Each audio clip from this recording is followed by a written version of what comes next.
पंजाब, हरियाणा, दिल्ली की खबरों के साथ। मैं हूं माहिरा गौर। देखेंगे तमाम बड़ी खबरें। आगाज करेंगे हेडलाइंस के साथ। पेश करने में ताउन किया है डॉक्टर ऑर्थो ऑयल के साथ साथ डॉक्टर ऑर्थो कैप्सूल्स साथ लेना ना भूलें। दिया कुमारी ने 2026-27 बजट किया पेश। जल जीवन मिशन के लिए 6,800 करोड़, जबकि सोलर पार्क के लिए 3,000 करोड़ की राशि। मुख्यमंत्री स्वास्थ्य योजना को लेकर विपक्ष द्वारा फैलाए जा रहे झूठ से बचे। सीएम भगवंत मान ने प्रेस कॉन्फ्रेंस कर पंजाबियों से की अपील।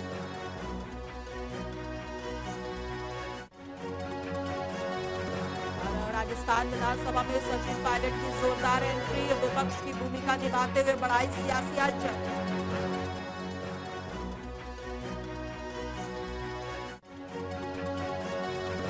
पवार के निधन की जांच पर भतीजे रोहित पवार ने की प्रेस कॉन्फ्रेंस। मुख्य पायलट कपूर की भूमिका पर उठाए सवाल।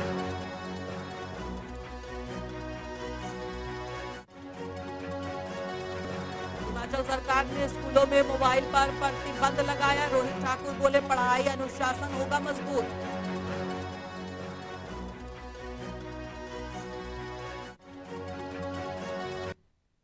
और आगाज करेंगे पंजाब, हरियाणा, दिल्ली की अहम और बड़ी खबरों के साथ। बता दें कि राजस्थान की उप मुख्यमंत्री और वित्त मंत्री दिया कुमारी ने विधानसभा में 2026-27 का बजट पेश करते हुए पेयजल और सौर ऊर्जा का बड़ा फोकस रखा। सीएम जल जीवन मिशन के तहत नल से जल के लिए कुल 6,800 करोड़ रुपए का प्रावधान किया गया है, जिसमें 4,500 करोड़ ग्रामीण और 2,300 करोड़ शहरी क्षेत्रों के लिए है। बता दें कि बीकानेर और जैसलमेर में सोलर पार्क के लिए करीब 3,000 करोड़ रुपए रखे गए हैं। साथ ही रोजगार के लिए 500 करोड़ का विवेकानंद सहायता कोष बनाने की घोषणा की गई है। किसान सम्मान निधि योजना के अंतर्गत 76,18,000 किसानों को 10,900 करोड़ रुपए से अधिक की सहायता दी है। साथ ही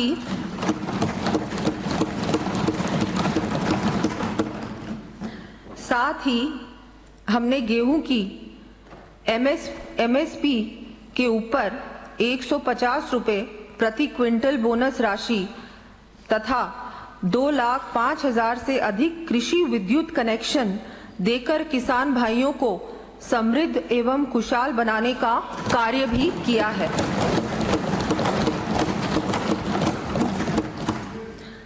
हमने प्रदेश की महिलाओं को मुख्यमंत्री सुपोषण न्यूट्री किट, लाडो प्रोत्साहन, मुख्यमंत्री नारी शक्ति प्रशिक्षण एवं कौशल संवर्धन, मुख्यमंत्री नारी शक्ति उद्यम प्रोत्साहन, सोलर दीदी एवं लखपति दीदी जैसी योजनाओं के माध्यम से सशक्त करते हुए आत्मनिर्भर बनाया है।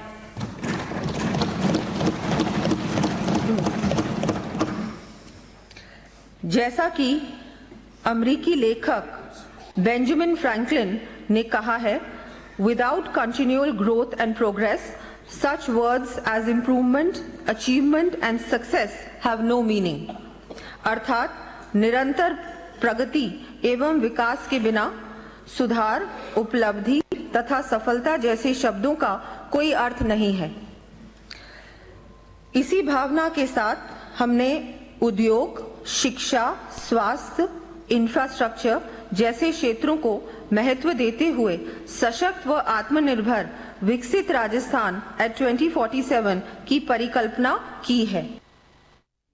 पंजाब के मुख्यमंत्री भगवंत सिंह मान ने आज पंजाब वासियों से एक अपील की है। राज्य सरकार द्वारा हर परिवार के लिए शुरू की गई मुख्यमंत्री सेहत योजना के बारे में पंजाब विरोधी ताकतों द्वारा किए जा रहे दुष्प्रचार के गुमराह न होने का एक वीडियो संदेश माध्यम से लोगों को संबोधित करते हुए भगवंत सिंह मान ने कहा कि पंजाब सरकार ने लोक भलाई वाली इस प्रमुख योजना की शुरुआत की है, ताकि पंजाब के हर नागरिक, खासतौर पर समाज के कमजोर वर्गों को कैशलेस इलाज का सीधा लाभ पहुंच सके।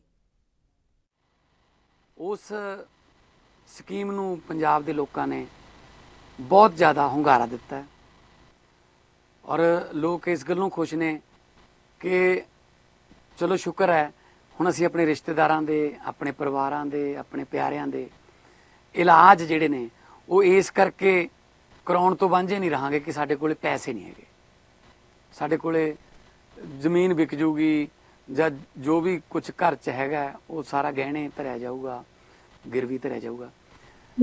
ਹਰ ਪਰਿਵਾਰ ਨੂੰ 10 ਲੱਖ ਰੁਪਏ ਦਾ ਇਲਾਜ ਜਿਹੜਾ ਉਹ ਮੁਫਤ ਹੈ ਔਰ ਇਲਾਜ ਵੀ ਸ਼ੁਰੂ ਹੋ ਗਏ ਨੇ। ਇਲਾਜ ਜਿਨ੍ਹਾਂ ਦੇ ਹੋਏ ਨੇ ਉਹਨਾਂ ਦੀਆਂ ਜਿਹੜੀਆਂ ਵੀਡੀਓ ਵੀ ਆਉਣੀਆਂ ਸ਼ੁਰੂ ਹੋ ਗਈਆਂ। ਮੈਨੂੰ 1-2 ਬੰਦੇ ਮਿਲੇ ਵੀ ਸੀਗੇ ਕਿ ਜੀ ਸਾਡਾ ਪਰਿਵਾਰ ਦਾ ਇੱਕ ਮੈਂਬਰ ਕੱਲ ਹੀ ਹਜੇ ਹਸਪਤਾਲ 'ਚੋਂ ਛੁੱਟੀ ਲੈ ਕੇ ਆਇਆ ਤੇ 3 ਦਿਨਾਂ 'ਚ ਸਾਡਾ ਇਲਾਜ ਹੋ ਗਿਆ, ਸਾਡਾ ਕੋਈ ਪੈਸਾ ਨਹੀਂ ਲੱਗਿਆ। ਨਹੀਂ ਤਾਂ ਉਸ ਇਲਾਜ ਤੇ ਸ਼ਾਇਦ 5-7 ਲੱਖ ਰੁਪਇਆ ਲੱਗਦਾ ਤੇ ਅਸੀਂ ਉਸ ਇਲਾਜ ਨੂੰ ਕਰਾਉਣ ਬਾਰੇ 2 ਵਾਰੀ 3 ਵਾਰੀ ਸੋਚਦੇ। ਪਰ ਕੁਛ ਜਿਹੜੇ ਪੰਜਾਬ ਵਿਰੋਧੀ ਲੋਕ ਨੇ, ਜਿਹੜੇ ਨਹੀਂ ਚਾਹੁੰਦੇ ਕਿ ਪੰਜਾਬ ਜਿਹੜਾ ਉਹ ਤੰਦਰੁਸਤ ਰਹੇ ਜਾਂ ਪੰਜਾਬੀ ਜਿਹੜੇ ਨੇ ਉਹਨਾਂ ਨੂੰ ਕੋਈ ਸਹੂਲਤ ਮਿਲ ਜੇ, ਉਹ ਕੁਝ ਗਲਤ ਅਫਵਾਹਾਂ ਫੈਲਾ ਰਹੇ ਨੇ। ਕਿਹਾ ਜਾ ਰਿਹਾ ਹੈ ਕਿ ਸ਼ਾਇਦ ਸਰਕਾਰ ਤਾਂ ਜੀ ਇੰਨੇ ਕੁ ਪੈਸੇ ਦੇਊਗੀ, ਜਿਹੜੇ ਬਾਕੀ ਪੈਸੇ ਨੇ ਉਹ ਤੁਹਾਨੂੰ ਦੇਣੇ ਪੈਣਗੇ। ਮੈਂ ਤੁਹਾਨੂੰ ਇੱਕ ਸੌਖੀ ਜੀ ਉਦਾਹਰਨ ਦੇ ਕੇ ਗੱਲ ਸਮਝਾਉਣੀ ਚਾਹੁੰਦਾ। ਫਰਜ਼ ਕਰ ਲਓ ਕਿਸੇ ਵੀ, ਕਿਉਂਕਿ ਉਸ ਇਲਾਜ ਵਾਲੀ ਜਿਹੜੀ ਯੋਜਨਾ ਉਹਦੇ ਵਿੱਚ ਬਹੁਤ ਸਾਰੇ ਪ੍ਰਾਈਵੇਟ ਹਸਪਤਾਲ ਵੀ ਨੇ, ਸਰਕਾਰੀ ਵੀ ਨੇ।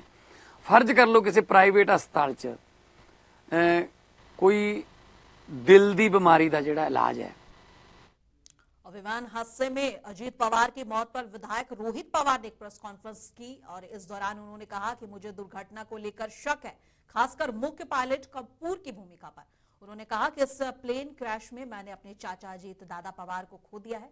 वो हमारे लिए एक पॉलिटिकल सीनियर थे और महाराष्ट्र के लोगों के लिए एक महान लीडर। लोगों के मन में, खासकर महाराष्ट्र में, कई शक है और हम उन शकों को शेयर करते हैं। पिछले 13 दिनों में, उन्होंने कहा कि पिछले 13 दिनों में मैंने अलग अलग सोर्स से जानकारी इकट्ठा की है और ये मेरे लिए बहुत इमोशनल सब्जेक्ट है क्योंकि इस एक्सीडेंट में मेरे परिवार में एक सदस्य की मौत हो गई है। जो भी जानकारी मैं इकट्ठा कर सका मैंने ईमानदारी से इकट्ठा की और इसके आधार पर ये प्रेजेंटेशन तैयार किया है। उन्होंने आगे कहा कि ये जानकारी इकट्ठा करने के बाद मेरे मन में कुछ शक है जिन्हें मैंने यहाँ पेश किया है। ये रिपोर्ट और इन्वेस्टिगेशन अगर प्रॉपर होता और ये जो वीएसआर का एयरक्राफ्ट, वो भी लेयर जेट एक्सीडेंट किसके कारण हुआ, वो इंफॉर्मेशन अगर पहले हमारे पास होती तो शायद अजीत दादा का एक्सीडेंट नहीं होता। देखो, हम अजीत दादा हमारे में नहीं है, वो तो मुद्दा हम ले ही रहे, उसके बारे में इमोशनल है ही। लेकिन आज भी अगर आप देखो तो हमारे सीएम हो, हमारे मंत्री हो, हमारे नेता है, या कुछ दिन पहले हमको पता चला था सचिन तेंदुलकर जी दिल्ली आए थे, उन्होंने भी वीएसआर का एयरक्राफ्ट वहां पे इस्तेमाल किया था। इसलिए हम सबका कहना, मतलब फैमिली का कहना और हमारा कहना है कि वीएसआर जिस तरीके से एयरक्राफ्ट को मेंटेन करता है, बहुत गलत तरीके से मेंटेन करता है। इसके कारण मुंबई का 2023 का एक्सीडेंट हुआ, अजीत दादा का एक्सीडेंट हुआ। इसलिए हमारा कहना है, विनती है सबको, वीएसआर का कोई भी प्लेन वहां पे कितनी भी इमरजेंसी हो, आप प्लीज इस्तेमाल न करें। तो ये रिपोर्ट आता तो हमारे दादा आज रहते, ऐसे हम सबको लगता है। महाराष्ट्र के पूर्व डिप्टी सीएम अजीत पवार की मौत की वजह से बने एयरक्राफ्ट क्रैश पर विधायक रोहित पवार ने जो सवाल उठाए, उन सवालों पर महाराष्ट्र के मुख्यमंत्री देवेंद्र फडणवीस ने कहा है कि भारत की जांच एजेंसियां ने उम्मीद के मुताबिक हर एंगल से जांच शुरू कर दी है और हमें जांच पूरी होने का इंतजार करना चाहिए। रोहित पवार जी का वो जो उन्होंने बात कही वो मैंने देखा नहीं, थोड़ा बहुत उसके बारे में मुझे मालूम है। मुझे ऐसा लगता है कि किसी के भी मन में कोई शंका होगी तो उस शंका का निरसन होना चाहिए। इस दृष्टि से भारत के कानून में जिस प्रकार के जांच एजेंसियां हमारे पास उपलब्ध है और ऐसे मामलों में जिस प्रकार की जांच अपेक्षित है, वो सारी जांच शुरू हो चुकी है। मुझे ऐसा लगता है कि इसमें सबसे महत्वपूर्ण होती है जो डीजी सेफ्टी, उनकी जो जांच होती है वो सबसे महत्वपूर्ण होती है। वो भी जांच चल रही है, ब्लैक बॉक्स भी मिला हुआ है। तो मुझे ऐसा लगता है कि हमने इस जांच को समाप्त होने का इंतजार करना चाहिए, लेकिन किसी के भी मन में कोई शंका होगी तो शंका का भी निरसन होना चाहिए। मैं तो स्पष्ट रूप से कहना चाहता हूं कि सबसे पहले केंद्र सरकार को मैंने ही चिट्ठी लिखी थी कि इस प्रकार का ये जो एक एक्सीडेंट हुआ है, इसकी पूर्ण रूप से जांच होनी चाहिए। और मुंबई में महाराष्ट्र के मुख्यमंत्री देवेंद्र फडणवीस ने कहा कि मुंबई म्युनिसिपल कॉर्पोरेशन की महायुति मेयर रीतू तावड़े बिना किसी विरोध के चुनी गई हैं और महायुति के संजय घाड़ी डिप्टी मेयर चुने गए हैं। मैं दोनों को बधाई देता हूं। आज बहुत हर्ष की बात है कि मुंबई महानगर पालिका में हमारी भारतीय जनता पार्टी शिवसेना महायुति की महापौर श्रीमती रीतू तावड़े, इनका निर्विरोध चुनाव हुआ है और साथ ही में उपमहापौर के तौर पर हमारे महायुति के संजय घाड़ी, इनका चुनाव हुआ है। मैं दोनों को बहुत बधाई देना चाहता हूं। विशेष रूप से हम लोगों ने जनता को जो वादे किए थे, उन वादों को पूरा करने का काम अब ये महानगर पालिका करेगी। श्रीमती रीतू तावड़े एक अनुभवी इस प्रकार की नगर सेविका है। उन्होंने पिछले समय भी बहुत जनताभिमुख इस प्रकार का कार्य किया है। उनको महानगर पालिका के प्रशासन की भी समझ है, जनता की नब्ज को भी वो जानती है। इसलिए मुझे पूर्ण विश्वास है कि महानगर पालिका को वह अच्छा नेतृत्व देंगी। और जयपुर में राजस्थान विधानसभा में नेता प्रतिपक्ष टीकाराम जूली ने राज्य बजट को लेकर सरकार पर निशाना साधा है। उन्होंने कहा है कि बजट में जमीनी मुद्दों पर ठोस प्रावधान की कमी है। साथ ही लोकसभा स्पीकर ओम बिरला के खिलाफ अविश्वास प्रस्ताव के मुद्दे पर भी उन्होंने विपक्ष की रणनीति और संवैधानिक प्रक्रियाओं पर अपनी प्रतिक्रिया दी है। आज जुमलों की बरसात होगी और आज बजट के बाद ऐसा लगेगा कि राजस्थान में सारे काम पूरे हो जाएंगे। राजस्थान में कहीं कोई कमी नहीं रहेगी। सारे हाईवे बन जाएंगे, फ्लाईओवर बन जाएंगे, युवाओं को नौकरी मिल जाएगी, किसानों को जो है मुआवजा भी मिलेगा, समर्थन मूल्य पे खरीद भी होगी, उसको खाद बीज की भी पूरी व्यवस्था होगी, जयपुर भी जो है जाम से मुक्त हो जाएगा। लेकिन जब आप हकीकत बाद में देखेंगे तो आपको नज़र आएगा कि ये तो एक दिन सिर्फ इन लोगों ने अपने जनता को गुमराह करने के लिए जुमलों की बरसात की है। लास्ट टाइम अब 2.25 साल इनको पूरे हो चुके हैं। इन 2.25 सालों में इन्होंने 1718 के आसपास घोषणाएं की थी, जिनमें से 25-26% पूरी हुई है। बाकी कोई पाइपलाइन में है, कोई शुरू नहीं हुई है, कोई और कई घोषणाएं तो ऐसी है जो ये उनको कह रहे हैं कि ये पूरी होगी, जबकि वो हुई नहीं। यानी रिफाइनरी तक की घोषणा की गई बजट के अंदर कि हम इसका जो है अगस्त में उद्घाटन कराएंगे।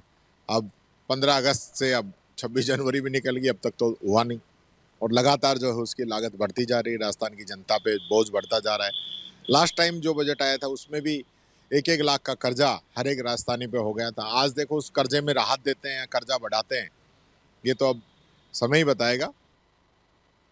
जयपुर में राजस्थान सरकार के मंत्री जोगाराम पटेल ने राज्य बजट को विकासोन्मुख बताया है। उन्होंने कहा कि ये बजट गांव, किसान, युवाओं और महिलाओं को ध्यान में रखकर तैयार किया गया है।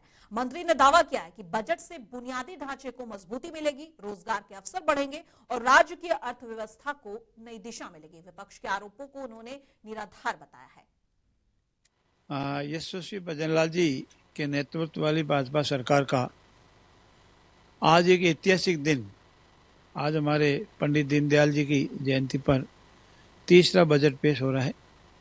अंतिम पंक्ति में खड़े व्यक्ति का सर्वांगीण विकास हो, राजस्थान का आधारभूत विकास होकर संरचनाओं का निर्माण हो और राजस्थान देश में प्रगति के क्षेत्र में, विकास के क्षेत्र में, आधारभूत ढांचे के विकास के क्षेत्र में सबसे अग्रणी प्रदेश बने। इन सब को फोकस करते हुए आज का बजट माताओं को, बेरोजगार नौजवान भाई बहनों को, कृषकों को और हमारे औद्योगिक क्षेत्र में जो भी काम करने वाले औद्योगिक क्षेत्र को, एमएसएमई को समर्पित होगा। और ये जो बजट आएगा वो बजट भविष्य की आधारभूत संरचनाओं का एक रोड मैप बनेगा। हम लोक लुभावनी घोषणाओं में विश्वास नहीं करते। हम आधारभूत संरचना जब तक हमारे प्रदेश की बनेगी और हमारा प्रदेश ठोस रूप से आर्थिक प्रगति करेगा, जीडीपी हमारी ठीक होगी, महंगाई कम होगी और बेरोजगारी कम होगी रोजगार बढ़ेंगे और विकास के लिए हमारा जो इंडस्ट्रियल कॉरिडोर है वो बढ़े, हमारा जो रोड मैप उद्योगों के लिए हमने तैयार किया है वो बढ़े, जितनी भी पॉलिसी लाई उसकी क्रियान्वित हो, इन सब को फोकस करते हुए बजट ऐतिहासिक होगा, सर्वांगीण हित वाला होगा, सबके हित वाला होगा, सर्वस्पर्शी होगा और आर्थिक विकास की दृष्टि से रोड मैप का एक आधारभूत ढांचा बनेगा। राजस्थान विधानसभा में कांग्रेस के वरिष्ठ नेता सचिन पायलट आज सदन में पहुंचे और उनके पहुंचते ही उनका वीडियो सोशल मीडिया पर तेजी से वायरल होने लगा। बता दें कि विधानसभा सत्र के दौरान पायलट का पहुंचना राज्य की सियासी हलचल को और बढ़ा रहा है। पिछले दिनों भी वो विधानसभा सत्रों में सरकार पर तीखे सवाल उठाते नजर आए और मुद्दों को लेकर विपक्ष का नेतृत्व करते दिखे। विधानसभा में उनके आने से जो नजारा है वो राजनीतिक गलियारों में चर्चा का विषय बन गया है। दिल्ली के मुख्यमंत्री रेखा गुप्ता ने एक प्रेस कॉन्फ्रेंस की है और बड़ी खुशी की बात है कि जो श्रमिक वर्ग, मजदूर वर्ग पिछली सरकारों से समय परेशान रहता था, इसको लेकर जिनकी अनदेखी होती थी, इस साल से रेखा गुप्ता ने कहा कि हमारे श्रम मंत्रालय ने जिस तरह से उनकी देख रेख की है, उनके लिए योजनाओं पर क्रियान्वयन किया गया और उसका सुखद परिणाम हमें दिख रहा है। खुशी की बात है जो श्रमिक वर्ग, जो मजदूर वर्ग पिछली सरकारों के समय में परेशान रहता था, जिनकी अनदेखी होती थी, इस एक साल में जिस तरीके से हमारे श्रम मंत्रालय ने उन श्रमिकों की देखरेख की, उनके लिए योजनाओं पे क्रियान्वयन किया, उसका सुखद परिणाम हमें दिख रहा है। आज भी जैसे 15,700 बच्चों को 12 करोड़ की राशि की शैक्षणिक सहायता दी गई, स्कॉलरशिप दी गई, वो भी बड़ा अच्छा काम है जिससे बच्चों की शिक्षा मजबूत हो रही है। लखपति बिटिया का लाभ भी हमारे इन मजदूर परिवारों को मिल पाएगा और हमने ग्रैब पीरियड में जो 10,000 रुपए की राशि, सहायता राशि इनके अकाउंट में पहुंचाई, मजदूर भाई बहनों के अकाउंट में पहुंचाई। 500 पालना केंद्र जो हमारी वो परिवार, जो बहनें मजदूरी के लिए जाती हैं, रोजगार के लिए जाती हैं, अपने बच्चों की देखभाल करने के लिए कहाँ छोड़े, उनको ये चिंता उन्हें सताती थी। बीजेपी के राष्ट्रीय अध्यक्ष नितिन नवीन ने आज पंडित दीनदयाल उपाध्याय की पुण्यतिथि पर नई दिल्ली स्थित बीजेपी केंद्रीय कार्यालय में उनकी प्रतिमा पर श्रद्धांजलि अर्पित की। इस दौरान उन्होंने दीनदयाल उपाध्याय के एकात्म मानववाद और अंत्योदय के विचारों को याद करते हुए उन्हें पार्टी की प्रेरणा बताया। बेगमपुर में खुले मैन हॉल में 32 साल के मजदूर की मौत पर आम आदमी पार्टी की दिल्ली यूनिट के चीफ और दिल्ली के पूर्व मंत्री सौरभ भारद्वाज ने कहा कि आज 2 दिल्ली चल रही है, एक आम लोगों के और गरीबों की दिल्ली, जहां नौजवान गड्ढे या नालों में गिरकर मर जाते हैं, स्कूली बच्चों को चाकू घोंपकर मार दिया जाता है और हर 24 घंटे में 6 मर्डर की खबरें आती हैं। दूसरी मुख्यमंत्री की दिल्ली है, जहां भक्ति संध्या हो रही है, नाच गाना हो रहा है और छोले भटूरे परोसे जा रहे हैं और हर दिन रिबन काटे जा रहे हैं। जहां माएं दुखी हैं, रेखा गुप्ता खुशियां मना रही हैं। एक महिला मुख्यमंत्री होने के नाते कम से कम दया और हमदर्दी की उम्मीद तो थी। आज दिल्ली में 2 दिल्ली चल रही हैं। एक दिल्ली है आम लोगों की दिल्ली, गरीबों की दिल्ली, जिसके अंदर गड्ढे में गिरकर जवान बेटा मर जाता है, जिसके अंदर नाले में गिर के दूसरा 23 साल का लड़का मर जाता है, जहां पे 9वीं का छात्र या 10वीं का छात्र अलग अलग स्कूलों में स्कूल से बाहर निकलता है और सर में यहाँ चाकू मार के उसकी हत्या कर दी जाती है। 24-24 घंटों में 6-6 हत्याएं हो रही हैं। ये एक दिल्ली है। और दूसरी दिल्ली है मुख्यमंत्री की दिल्ली, जहां पे भजन संध्या हो रही है, नाच गाना हो रहा है, छोले भटूरे हो रहे हैं, रोज फीते काटे जा रहे हैं। वो एक अलग ही दिल्ली है। जो 14 साल का लड़का मरा अपने स्कूल के बाहर, उसकी माँ अपने 14 साल के मरे हुए बच्चे की जैकेट पहन के बैठी हुई है। उतार नहीं वो जैकेट कि मेरा बेटा, उसको नींद के इंजेक्शन लगा लगा के सुलाया जा रहा है, वरना वो सो नहीं पा रही है। उसी दिल्ली में जहां माँ बिलख रही है, वहां रेखा गुप्ता जी नाच गा रही हैं। ये इतनी निर्दयता कैसे लाई है रेखा गुप्ता अपने अंदर? अरे एक महिला मुख्यमंत्री होने का मतलब तो यह है कि आपके अंदर थोड़ी ममता होनी चाहिए थी। जनता यूनियन पार्टी के चीफ हुमायूं कबीर के पश्चिम बंगाल के मुर्शिदाबाद के बेलडांगा में मस्जिद बनाने की तैयारी पर रिएक्शन देते हुए बीजेपी लीडर शहनवाज हुसैन ने कहा है कि इस देश में कहीं भी मस्जिद बनाने पर कोई रोक नहीं है, लेकिन बाबर या गजनी के नाम पर मस्जिद बनाना किसी भी हालत में मंजूर नहीं है। उन्होंने आगे कहा कि हुमायूं कबीर टीएमसी के एमएलए हैं, भले ही टीएमसी ने उन्हें निकाल दिया है, लेकिन ममता बनर्जी जानबूझकर उन्हें बाबरी मस्जिद बनाने के लिए उकसा रही हैं और वो ऐसा कर भी रहे हैं और बाबरी मस्जिद कहीं भी मंजूर नहीं होगी। इस मुल्क में कहीं भी मस्जिद बने कोई रोक टोक नहीं है, लेकिन कोई बाबर और गजनी के नाम पर मस्जिद बनाएगा तो ये कहीं से भी स्वीकार नहीं है। हुमायूं कबीर टीएमसी का ही विधायक है, टीएमसी ने उसको निकाला जरूर है, लेकिन ममता बनर्जी जानबूझकर उसको बाबरी मस्जिद बनाने के लिए उकसा रही हैं और वो बना रहा है, लेकिन बाबरी मस्जिद कोई बनाएगा कहीं से स्वीकार नहीं है। अगर हुमायूं कबीर को मस्जिद बनानी है तो वो अपनी जायदाद से तो नहीं बना रहा है, लोगों से पैसा लेकर बना रहा है, तो उसको खलीफा के नाम पे बनाना चाहिए, पैगंबर के नाम पे बनाना चाहिए, उसको इतने भारत रत्न हैं उसके नाम पे बनाना चाहिए। उसको अगर मस्जिद बनानी है तो कबीर के नाम पे बना ले, उसके नाम के साथ है, नहीं तो अपने अब्बा के नाम पे बना ले, लेकिन बाबर के नाम पर कोई मस्जिद बनेगी ये कहीं से भी स्वीकार नहीं है। हिंदुस्तान की सरजमी पर कोई बाबरी और गजनी के नाम पर मस्जिद नहीं बन सकती।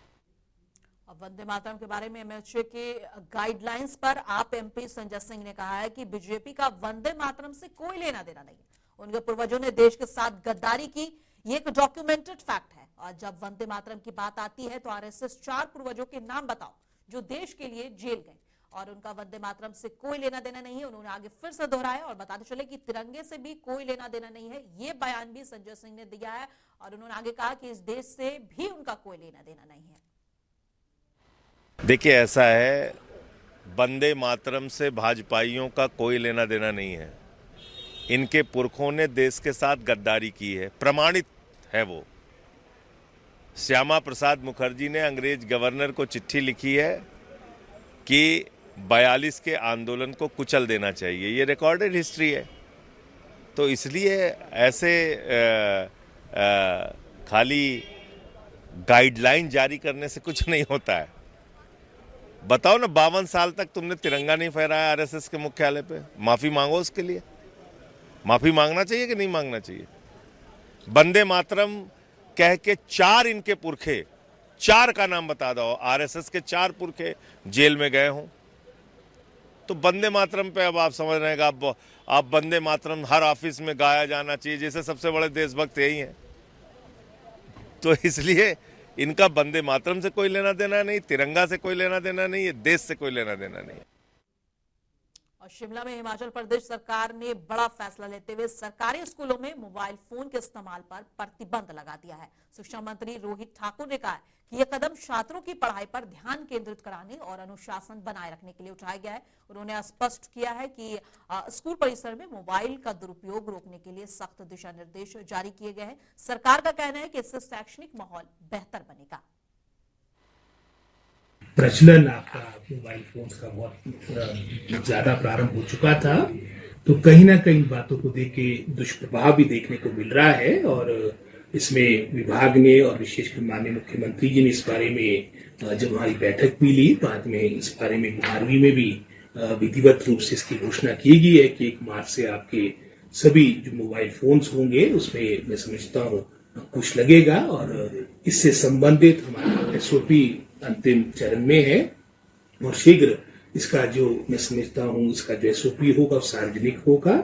और जो मंशा और जो मोटिव की बात आपने कही है, और विशेषकर स्कूल के दौरान हमारे बच्चे अपनी पूरी कंसंट्रेशन अपनी एकेडमिक एक्टिविटीज पे करें, और साथ ही साथ चाहे स्पोर्ट्स की बात आती है और जो एक्स्ट्रा करिकुलर एक्टिविटीज होती है उसमें अपना पूरा फोकस करें। क्योंकि निश्चित रूप में अगर स्कूल में जाने की बात हो उसमें एक महत्वता वहाँ की, चाहे आप लर्निंग की बात हो, रीडिंग की बात हो, वहाँ की स्पोर्ट्स एक्टिविटीज, किसी भी दृष्टिकोण से इस तरह से जो डिजिटल उपकरण है उसका मैं समझता हूँ समाधान नहीं है। तो निश्चित रूप में ये निर्णय हमारी सरकार ने लिया है और 1 मार्च से ये लागू होगा। फरीदाबाद के बादशाह खान सिविल अस्पताल में पोस्टमार्टम के लिए 5,000 रुपए की रिश्वत मांगने का गंभीर आरोप सामने आया है। मृतक दिनेश के परिजनों ने अस्पताल के डॉक्टर और स्टाफ पर पैसा मांगने का आरोप लगाया है। मामले में जांच अधिकारी राजकुमार ने कहा है कि शिकायत मिली है और पूरे प्रकरण की जांच की जा रही है। दोषी पाए जाने पर सख्त कार्रवाई का भरोसा दिया गया है। पोस्टमार्टम करवाने के लिए है, उसके लिए कह रहे टाइम हो गया। डॉक्टर के लिए वो मतलब पैसे चाहिए 5,000 पैसे ये अंदर बैठे हैं, हम जानते तो नहीं। कितने पैसे की डिमांड करी है? 5,000 किस लिए मांग रहे थे पैसे? पोस्टमार्टम के लिए। तो क्या हुआ, क्या मामला, किसका पोस्टमार्टम किसका करवाना? साले का हार्ट अटैक से मृत्यु हुई। अच्छा, तो सुबह ले आए थे, रात में ही लाए थे। क्या नाम है आपका? विष्णु। क्या बात हुई है कि वो मतलब हमारे जीजा के भाई थे, वो मतलब हार्ट अटैक आया उन्हें, तो यहाँ लेके आए दवाई कराने के लिए, तो वहाँ डॉक्टर ने मृत्यु घोषित कर दिया। अब सुबह से 12-1 बजे से बैठे हुए हैं। पुलिस वाले कह रहे थे, पुलिस वाले के यहाँ से काम हो गया, मतलब अब यहाँ पोस्टमार्टम के लिए ले जा रहे हैं, तो 12 बजे से पोस्टमार्टम के लिए लेने जा रहे हैं। अब टाइम 5 बज गए तो कह रहे 5,000 रुपए चाहिए। किसने मांगे पैसे? और केंद्रीय मंत्री किरण रिजिजू ने कांग्रेस पर गंभीर आरोप लगाया। उन्होंने कहा है कि 20 से 25 कांग्रेस सांसद लोकसभा स्पीकर के चैम्बर में घुस गए और अभद्र व्यवहार किया। रिजिजू ने दावा किया है कि उस समय प्रियंका गांधी वाड्रा और केसी वेणुगोपाल भी मौजूद थे। उन्होंने कहा कि स्पीकर नरम स्वभाव के हैं, वरना सख्त कार्रवाई हो सकती थी। स्पीकर बहुत आहत है। स्पीकर साहब से मैंने बात भी किया है। स्पीकर साहब के चैम्बर में जाकर के गाली गलौज किया, बुरा भला कहा। फिर स्पीकर ने जो रूलिंग दिया उसको नहीं माना, और फिर राहुल गांधी जी कहते हैं कि किसी का परमिशन नहीं चाहिए उसको बोलने के लिए, वो मर्जी से बोलेंगे, रूल के बिना बोलेंगे। रिकॉर्ड में आप लोग चेक कर लीजिए, वो कहा है, उन्होंने कहा कि उनको बोलने के लिए किसी का परमिशन नहीं चाहिए। परमिशन चाहिए सदन में बोलने के लिए। जब तक चेयर से परमिशन नहीं होता है तो सदस्य नहीं बोल सकते। प्रधानमंत्री भी चेयर के परमिशन से ही बोलेंगे। पीएचडी की खबरों में बस इतना ही। कल फिर मिलेंगे इसी वक्त। तब तक के लिए देश दुनिया के तमाम खबरों के लिए बने रहे मुंसिफ टीवी के साथ।